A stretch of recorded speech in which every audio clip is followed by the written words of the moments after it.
안녕하세요. 오늘도 사연 사롱을 찾아주셔서 감사합니다.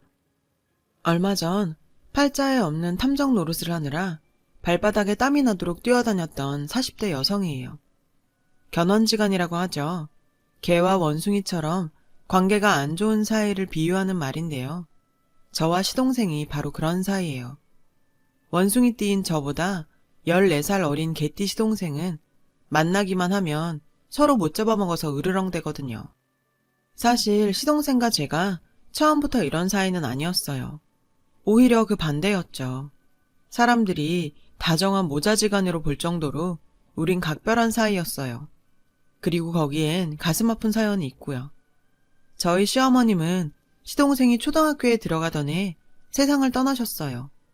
제가 시집왔을 때 시동생은 중학교에 다니고 있었는데 엄마 잃은 강아지처럼 주눅이 들어 잔뜩 움츠린 아이였죠. 엄마 정에 굶주려서 그런가 형수인 저를 유독 잘 따랐습니다. 전 그런 시동생이 가엾기도 하고 자꾸 눈에 밟혀 엄마 노릇을 자처하게 됐고요. 학부모 상담이나 입학식, 졸업식은 물론 수능 시험장에도 따라갔어요. 여느 집 엄마들처럼요.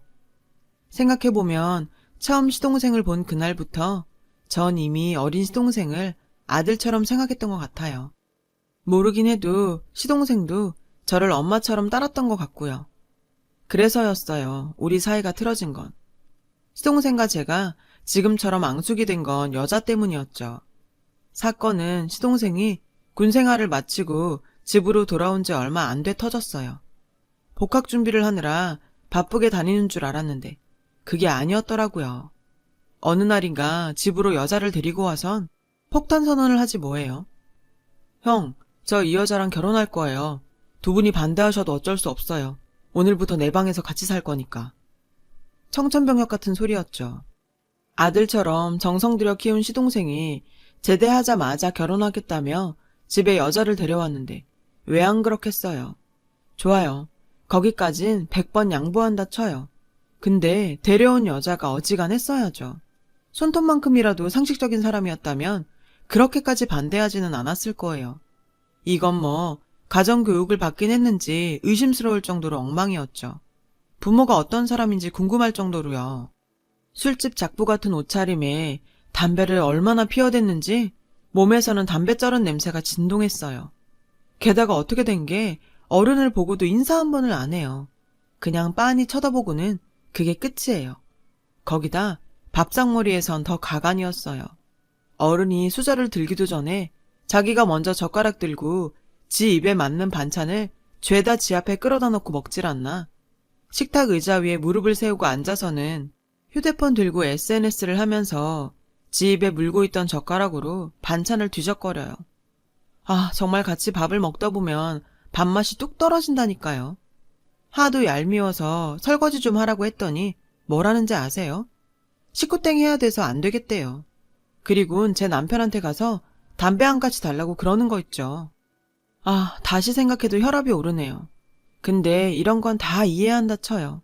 살아온 환경이 달라서 그렇겠거니 쟤도 올바른 가정에서 제대로 교육받았으면 저렇게는 안 됐을 거다. 가엾게 생각하고 참으면 되니까요. 그런데 정말 용서할 수 없는 건 제 시동생을 지 지갑처럼 생각한다는 거예요. 지 필요할 때만 열고 쓰는 지갑이요. 안 그래도 한창 엄마 손길이 필요할 때 엄마 사랑 못 받고 자란 것도 불쌍해 죽겠는데 하필 이런 여자를 만나서 평생 외롭게 살 걸 생각하니 도저히 가만히 있을 수가 없더라고요. 그래서 두 팔 걷어붙이고 결사 반대를 했죠. 내가 나쁜 년 되더라도 내 시동생은 내가 구한다는 심정으로요. 난 이 결혼 절대 반대예요. 그러니까 도련님의 마음 접어요. 아니, 하고 많은 사람 중에 왜 하필 저런 여자예요? 지금은 눈에 콩깍지가 씌어서 그런 거지 그거 떨어지고 나면 분명히 후회한다고요. 이봐 아가씨, 미안하지만 돌아가줘요. 솔직히 그쪽 우리 도련님 사랑하는 것도 아니잖아. 안 그래요? 그러니까 이쯤에서 그만하고 돌아가줘요. 그래도 전 최대한 정중하게 나가달라 얘기를 했어요. 근데 그랬더니 형수님 정말 왜 이래요? 이 사람 제가 여기 오자 그랬어요. 제 손님이라고요. 근데 왜 형수님이 오라 가라 해요? 그리고 저요 애 아니에요. 제 결혼은 제가 알아서 할 나이라고요. 처음이었어요. 시동생이 저한테 화를 낸 건. 하지만 쉽게 물러설 수는 없었죠. 내가 오죽하면 이러겠어요. 결혼이요? 해야죠. 근데 적어도 결혼 상대는 제대로 골라야 된다고요. 내가 남의 집 가정교육에 이러쿵저러쿵 할 일은 아니지만 그래도 최소한 이건 아니죠. 어떻게 결혼하겠다고 온 사람 행동이 저래요? 식구땡이요? 나 참 기가 막혀서. 도련님, 정신 좀 차려요. 그러자 여자가 벌떡 일어나 시동생을 밀치며 화를 내더군요. 야, 내가 너 좋다고 쫓아다녔냐? 내가 너한테 결혼하자고 졸랐냐고. 근데 내가 왜 이딴 소리를 들어야 돼? 내가 왜 저딴 아줌마한테 우리 집 가정교육 소리를 들어야 되냐고. 아, 됐어. 암튼 짜증나니까 돈이나 내놔. 난 이런 집구석에 못 사니까. 모텔이라도 잡게 돈 내놓으라고. 이건 뭐 적반하장도 정도가 있지 도저히 말이 안 통하는 애더라고요. 그래서 참다 못해 제가 한 소리 했죠. 이봐 아가씨, 지금 누구더러 돈을 내놓으래? 그쪽 잘 모텔은 그쪽 돈으로 구해. 이건 뭐 양아치도 아니고 삥 뜯는 거야? 뭐야? 아니, 지 행동은 저러고 다니면서 가정교육 탓하는 건 듣기 싫은가 보지? 경찰 부르기 전에 당신 이 집에서 나가. 당장 나가라고! 여자는 절 노려보더니 방에서 짐가방을 들고 나왔어요. 그 모습에 시동생은 전전긍긍하며 여자의 손목을 잡아 세웠죠. 그리고는 절 향해 핏대를 세우더라고요. 형수가 뭔데 이래요? 내 인생 내가 살겠다는데 형수가 왜 나서서 난리냐고. 나 이제 성인이에요. 형이나 형수 동의 없이 결혼할 수 있는 나이라고요. 그러니까 제발 내 인생에 신경 끄고 형수 인생이나 사세요. 제 인생은 제가 알아서 한다고요. 순간 저는 남편의 손을 잡았어요. 남편이 시동생의 뺨을 치려 손을 드는 게 보였거든요. 생각 같아선 저 역시 매를 들어서라도 정신 차리게 하고 싶었지만 그랬다간 정말 돌이킬 수 없을 것 같아 참았어요. 적어도 남편만큼은 시동생과 등을 져선 안 되니까요. 악역은 저로 충분하니까요.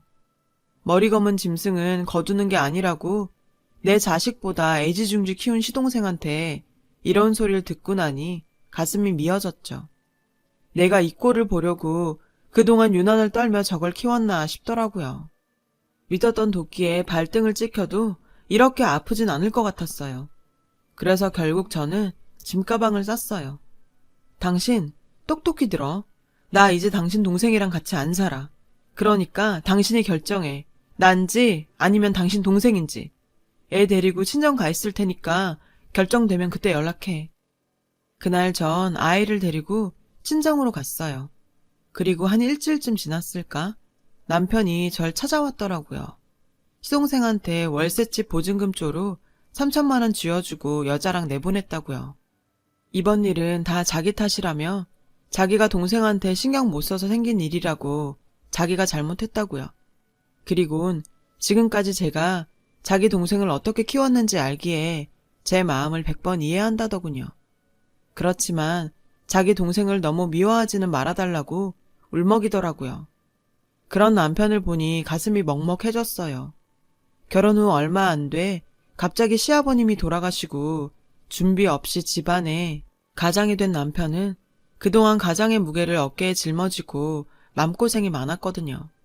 근데 결국 저와 시동생이 불화를 일으켜 이런 상황까지 치다르니 중간에서 정말 힘들었을 거예요. 저도 그 마음 모르는 바 아니죠.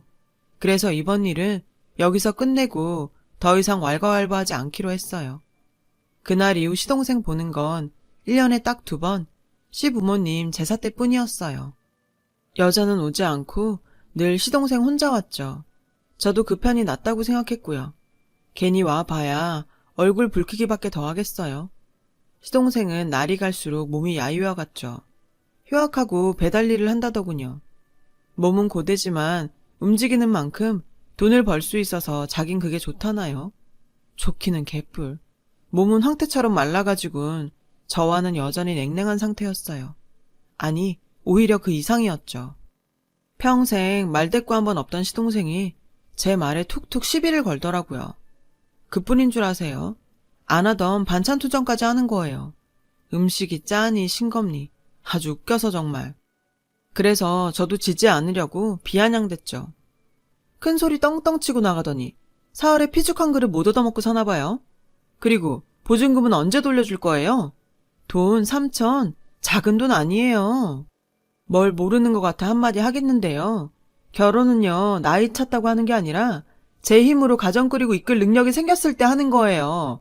뭘 알지도 못하면서 큰 소리는? 그렇게 마음에도 없는 소리를 하면서 서로의 가슴을 후벼 팠어요. 3년 동안. 그런데 재작년 아버님 제사를 끝으로 더 이상 시동생이 오질 않는 거예요. 남편이 시동생한테 전화를 걸어봐도 시도만 갈 뿐 연결이 안 됐죠. 전의 일로 단단히 삐쳤나 했는데 그러던 어느 날이었어요. 평소 술 한 잔도 못하는 남편이 술이 떡이 돼서 들어왔더라고요. 여보, 회사에서 무슨 일 있었어? 말해봐, 무슨 일인데? 전 혹시 회사 일 때문인가 싶어 물었어요. 그런데 여보, 어쩌냐? 우리 재석이. 급성 백혈병이래. 그 불쌍한 놈이 형인 나보다 먼저 죽게 생겼다고. 순간 세상이 멈춘 것 같았어요. 그땐 정말 아무 생각도 할 수 없었어요. 남편 말이 거짓말이길 바랬죠. 확실해? 제대로 알아본 거 맞아? 정말 백혈병이래? 정말 얼마 못 산다고 그러더냐고. 의사가 그러더냐고. 전 남편의 축 늘어진 어깨를 흔들며 소리쳤어요. 믿을 수 없었거든요. 어떻게 그 멀쩡하던 사람이 갑자기 그렇게 돼요? 멜로 영화에서 여주인공 죽일 때나 쓰던 그 병을. 왜요? 20대 건장한 제 시동생이 왜 걸리냐고요. 남편은 제 손을 뿌리치곤 방으로 들어가 버렸어요. 다음 날 전 병원으로 달려갔어요. 주치의를 만나 시동생 상태를 물어봤더니 급성 골수성 백혈병이라고 하더군요. 상태가 심각해서 장담하기 힘들다고요. 시동생은 무균실에 격리돼 있었어요. 전 유리창 너머로 잠들어 있는 상태만 확인할 수 있었죠. 순간 후회가 밀려오더라고요. 이렇게 될 줄도 모르고 그동안 내가 너무 심하게 한 것 같았어요. 시동생한테 마지막으로 했던 가시 같은 말들이 되돌아와 제 가슴을 찔렀죠. 이게 다 내 잘못인 것만 같았어요. 그래서 그날 이후 애는 친정 엄마한테 맡기고 전 병원에 살다시피 하며 시동생 간병을 했어요. 그러는 동안 여자는 코빼기도 안 보였죠. 병상에 누워있는 시동생한테 시시콜콜 물어볼 수도 없고 해서 남편을 시켜 시동생 집에 가보라고 했어요. 그런데 뭐? 집을 빼? 그럼 그 여잔? 그 여잔 어디 있는데? 글쎄, 시동생이 병원에 입원하자마자 여자가 집주인한테 병원비 때문에 그런다며 보증금을 빼갔다는 거예요. 짐은 주말까지 빼겠다고 해놓곤 한 달이 지나도록 코빼기도 안 보인다고요. 어쩜 예상을 한치도 벗어나지 않더군요. 처음부터 시동생을 돈줄로 보던 여자니 당연한 결과인지도 모르죠. 알고 보니 두 사람은 그간 혼인신고도 안 하고 동거만 해왔더라고요. 그래서 전 일단 남편을 시켜 경찰에 신고부터 했어요. 그 사이 시동생은 몸 상태가 호전되어 항암 치료를 받을 수 있게 됐고요. 하늘이 도운 거죠. 개똥밭에 굴러도 이승이 좋다잖아요. 그러니까 힘들어도 참아요. 그래야 살아. 살아서 나 괴롭혀야지. 안 그래요? 그니까 입맛 없어도 먹어요. 사람은 먹고 싸는 것만 잘해도 산다 그러잖아요. 시동생은 제 말에 배시시 웃더군요. 그렇게 저와 시동생은 합심의 병마와 힘겨운 싸움을 시작했어요. 독한 약이 들어가니 먹는 족족 토해냈고 전 토사물을 치우고 또 먹였어요. 9숟가락을 토하고 고작 1숟가락을 삼키는 수준이었지만 그래도 포기하지 않았죠. 밤마다 고통에 몸부림치는 시동생을 보는 건 저한테 정말 지옥이었어요. 차라리 내가 아프고 말지. 고통스러워하는 모습을 지켜만 보는 건 또 다른 고통이었죠. 그렇게 시동생은 고단한 투병 생활을 이겨내고 얼마 전 원캐 판정을 받았어요. 힘든 시간을 함께 견뎌오는 동안 저와 시동생은 예전의 끈끈한 사이로 되돌아올 수 있었죠. 그렇게 모든 게 제자리로 돌아가는 듯 했던 그때 놀라운 사실을 접하게 됐어요. 방송국이라고요? 네? 1억이요?